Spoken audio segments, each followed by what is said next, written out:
Alrighty, so today we are going to do a review on this Juicy Yang soybean milk machine, and a company had sent this to me for review, and I had wanted to try a Chinese soy milk maker for the longest time.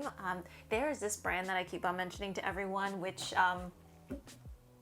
is from another brand. It's their K61 Joy Young. If you are watching, I am willing to do a full review. Please call me. I would love to try that machine. Anyways, I have the Juicy Yang right here, and very quickly, I think I only have a couple of points here, but I will go through the pros and the cons with you guys, and I'm also going to be making some soy milk with you guys. So let me just grab this out here. It is a very, very simple machine. There was an instruction booklet as well. I need to go and get that.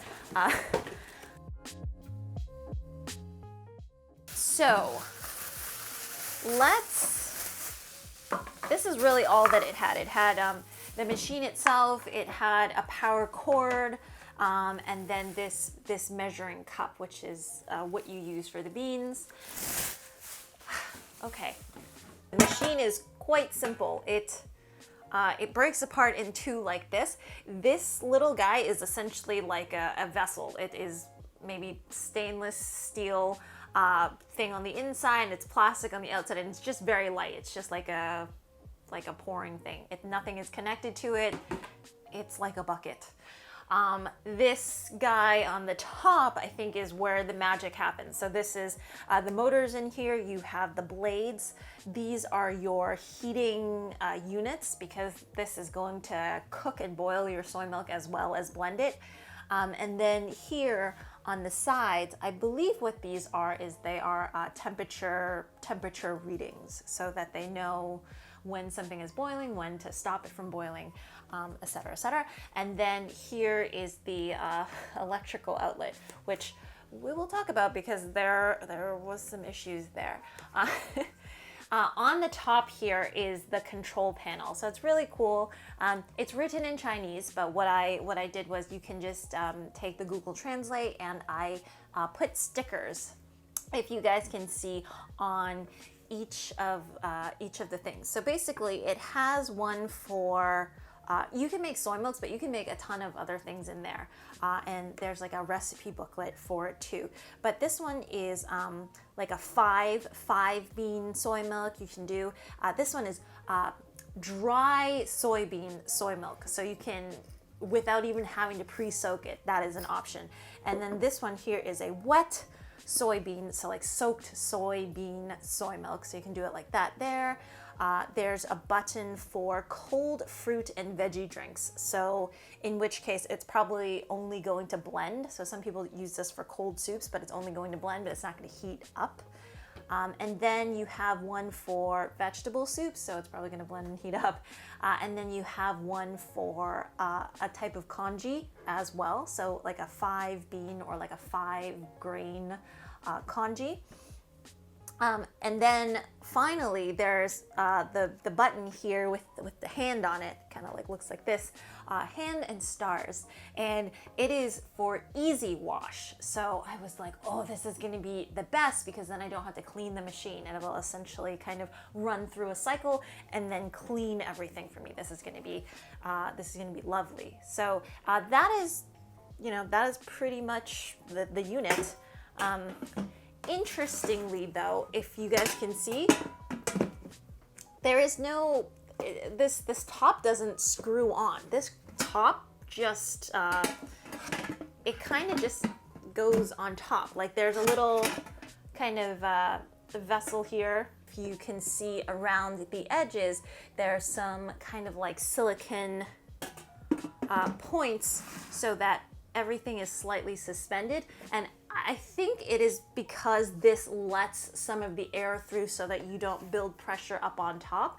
But consequently, I was a little bit concerned with it, just because like the lid is not really on. It's not, for an electrical appliance. But That actually was fine. So those are actually that's it. This is the unit. This is the cup. This is the the electrical outlet that you put it through. So a very simple and basic machine.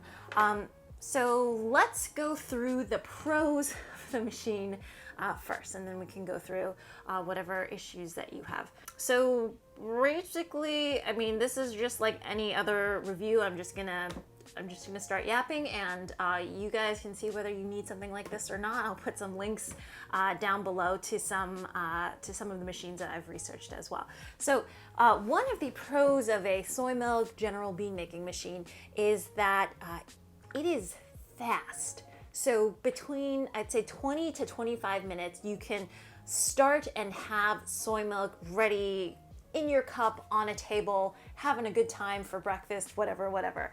I think what is particularly amazing that I would definitely take advantage of is that option for dry soybean and that option for soaked soybean. So I am someone that just makes the decision in the moment. So I rarely, if I'm making soy milk, it's kind of like a big deal that, oh, like the night before I have to soak the soybeans and then I have to, do all of these things to it. Whereas for this, you just wash your soybeans and you put them in. 20 to 25 minutes and you have soy milk. And I tried both soaking the soybeans and then not soaking it, and I actually found that there was no difference. In fact, I probably preferred the taste of non-soaked soybeans because it was a little less bitter to it. So I don't really totally know why, but yeah, you don't really have to plan it ahead of time and then just, within 25 minutes have some soy milk. So that was quite amazing. I mentioned this, but it's fast and it's easy in a way that everything is kind of condensed into one step, short of the straining. So normally in soy milk, if you guys have made it before, you have to, soak the beans a day before. Afterwards, you have to stick it into your blender. You have to blend it. You have to pour it through like a sieve or like a nut milk bag, strain out everything. Then you have to boil the milk. And then let it sit for a little bit, and then you have your milk. So that's already just a couple of steps. And for me, I'm quite lazy. I think I've said this a couple times before, but for me, those little steps are barriers essentially to me making my own milk or making my own tofu. And so this, having really consolidated a couple of steps into one, the only thing that you can't do here is you still have to strain out the pulp. So what you do is you finish, you let this guy cook, and then you let it cool down a little bit. That's what I recommend. And it is best to take a nut milk bag, because I tried to do this with like a muslin cloth or a cheesecloth, and I don't think that it got out every grain. And in addition, when you're using cloth, when you're kind of straining out the beans, you have to do a lot of force just to get out all of that liquid from the bean. So that is best with something like a nut milk bag that was really made for it, that has really, tiny holes, that's quite strong, so that you can really just squeeze out everything and then not risk, perhaps like the bag breaking. That's kind of the only thing, is that you still have to strain it out. But I think the difference between machines that strain it out for you and machines that don't, it's like a couple $100 difference. So I am fine living with that. So let's see. So yeah, it is really fast, and it makes the process of making soy milk a lot less overwhelming, which means that I will make it more. That means like, yeah, you can save some money in soy milk, but I don't think anybody really worries too much about that. But just, yeah, you get to make fresh soy milk, which generally I feel like the texture is a bit thicker, it is a bit richer, although I do think that fresh soy milk has a tendency to be just a little bit bitter from the bean flavor. I think they just dilute that in the grocery store or something, even like the unsweetened versions.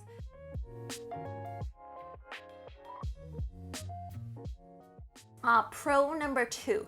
So you can, like I had mentioned, you can make other things beyond making soy milk. So in like different like Chinese soups. It could be like dessert soups. It could be savory soups, but we'll put like different beans in there. So you could make like a mung bean milk. You could make an adzuki red bean milk. You could put like 5 beans into one. You could add barley. You could add, you know, whatever, like grains and beans to kind of make this all around porridge or an all around soup. So there's a lot to kind of play around with there. Again, like there's like soups, you can do cold soups, you can do warm soups in here too. I think some people might say, okay, well, like if I'm making something like a cold soup, why don't I just get a blender? Because a blender will do the same thing. And it's true, a blender will do the same thing. It's just with this option, it has the added bonus of heating it and blending it for you. And for some reason, when you combine two things, like a stovetop object and a blender, that is, somebody's at the door, it really facilitates the process. It makes it all the more quick. So again, like the barrier to making things from scratch is kind of decreased.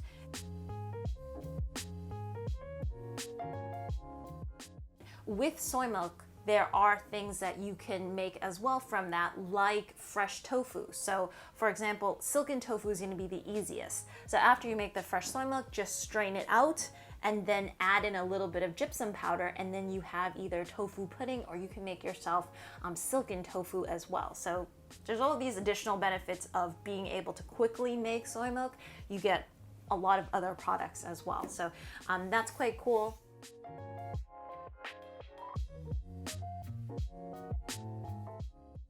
Something that's an added bonus is this machine plays songs, or one song at the end, and it's a very old time Chinese song, because I remember it from like watching like videos and listening to music with my mom and stuff.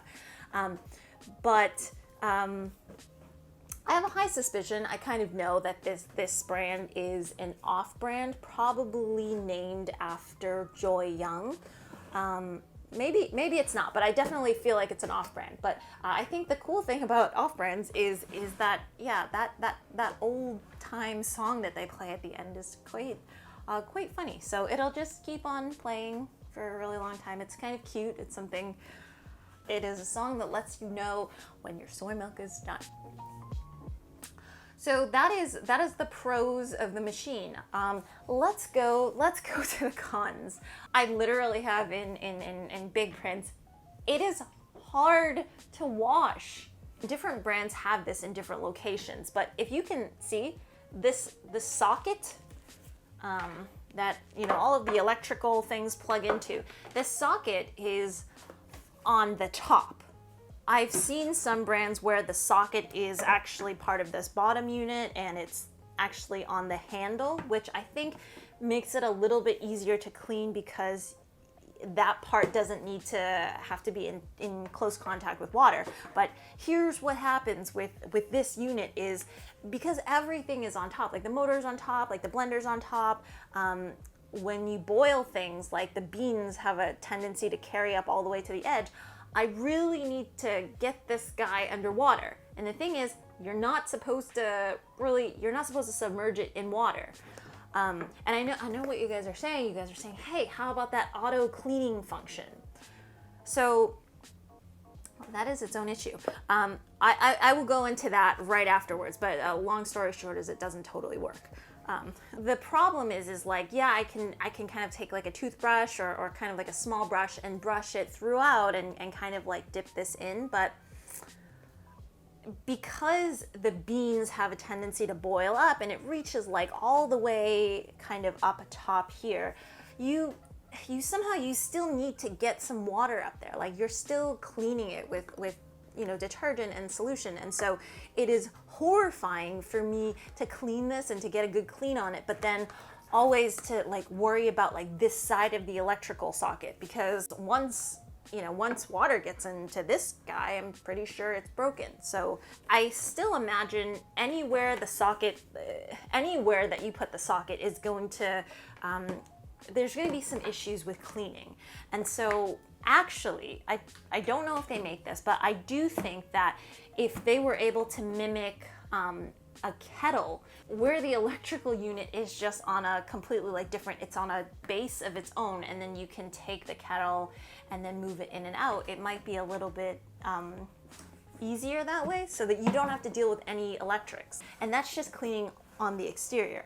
Now, let's go on to cleaning the interior.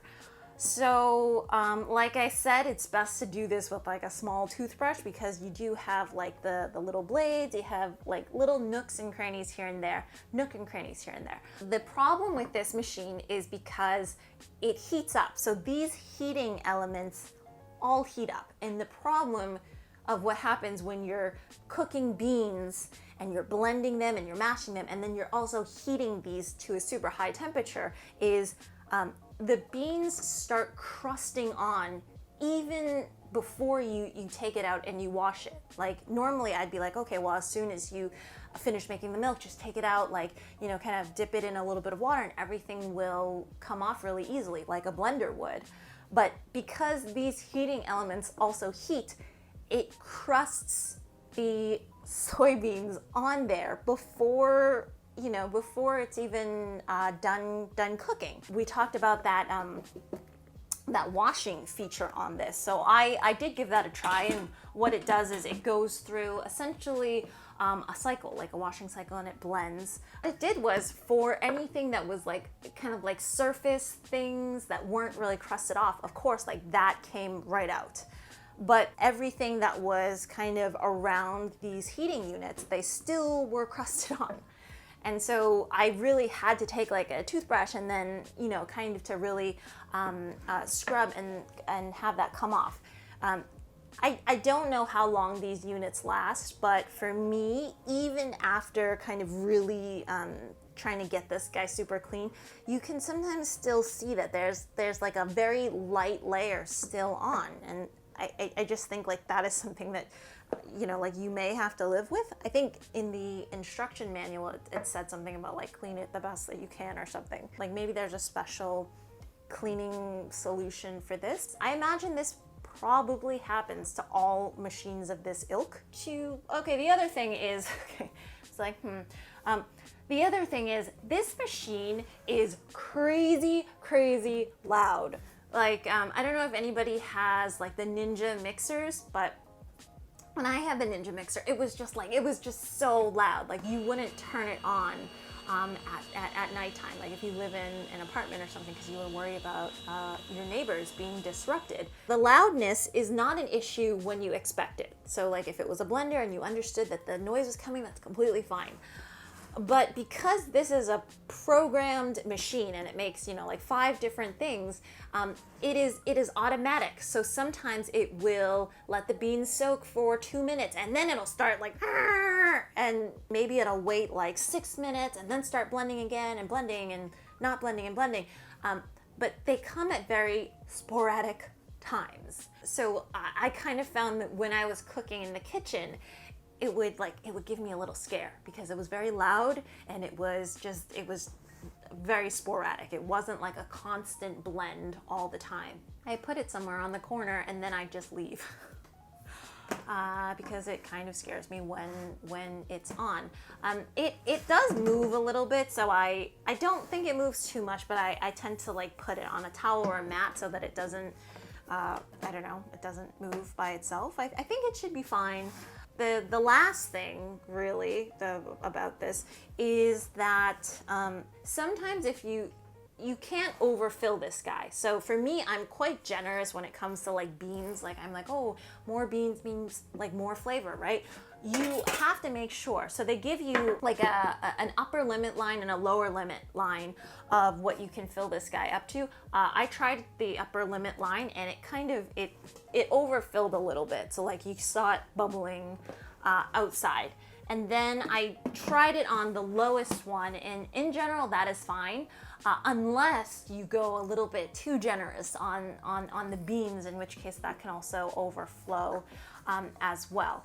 For the instructions, it's about a half a cup of beans to 4 cups of water, and just don't go above, for me, like I just don't go above the minimum line. If anybody gets this unit, this cup that they give you is also, I guess, slightly misleading.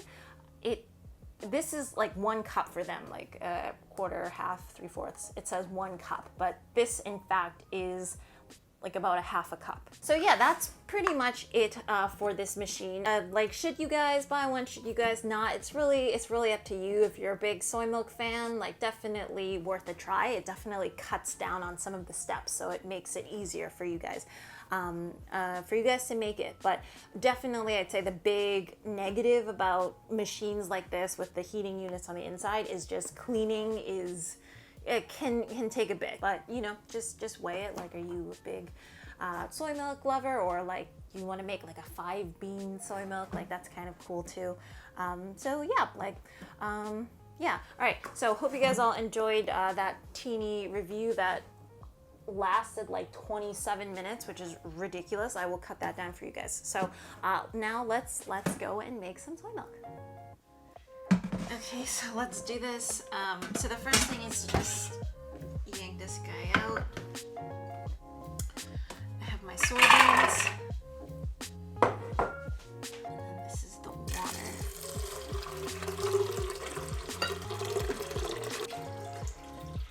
Is just at the lower line. There's a lower and then there's an upper. It's kind of hard to see up here, but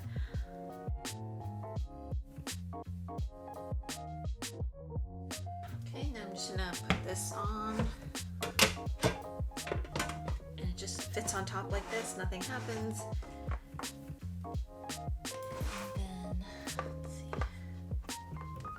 Plug that in. Turn it on, you get a beep. Whole thing goes red, and then again, you have your whatever thing that you want to choose. So like, you have dry beans, you have wet beans, and I soaked it today, so we're gonna do that. And then nothing happens for a little bit of time. And so I'll try to get some footage of it making a lot of noise, because, well, you can kind of hear a little bit. Yeah, but it'll basically do that for a little bit, and then maybe in a couple of minutes start going a little crazy and blending away. So it can get a bit scary.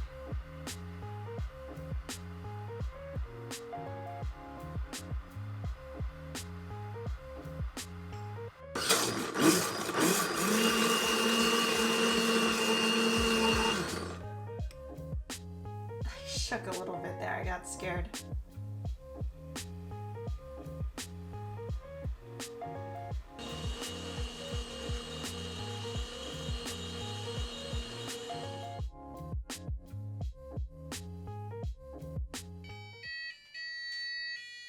Okay, so it's done.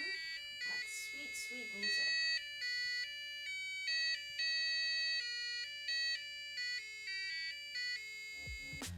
Okay, so at some point the music stops, maybe after 2 minutes or so. So I usually wait until it cools down a bit. So in a couple of, oh God, oh, all right, that has never happened before. I realize that I forgot to turn it off. So you're supposed to power it off first. Then you, I guess you remove the socket. All right, that is a very cool fail safe, I guess. Okay, so let's do this again. So, just gonna put this here. So you guys can see after, so this is literally right after you're done. So you can go ahead and just wash all of this with a brush, with water, with everything, but there are certain places, even if you wash it now, because it is part of the heating element, it has already kind of started to crust. So